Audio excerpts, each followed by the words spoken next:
মেহেরপুরে vote নেবেন আপনারা।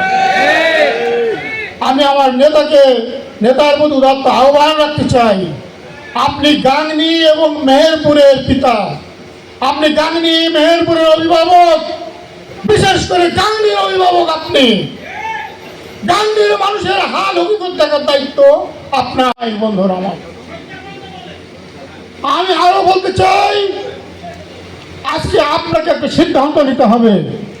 আপনি প্রশাসনের সাথে আমাদের পরিচয় করিয়ে দেবেন।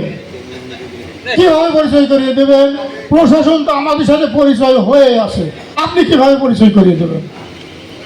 যেহেতু আপনার সময় নাই গাংনী থেকে দেখার, যেহেতু আপনার শাহরবাড়ি ইউনিয়নে গন্ডগোল, তার প্রতিকার আমরা পাচ্ছি না।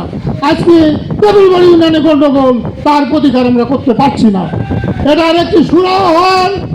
বন্ধুরা আমার, এই চাল নিয়ে আমি অনেক গরিব দুঃখী মানুষের ভিতরে ঢুকে তাদের মতটা যাচাই করেছি।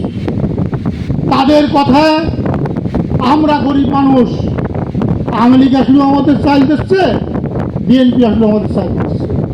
আমরা ওই ঝুট ঝামেলার ভিতর যাবো না।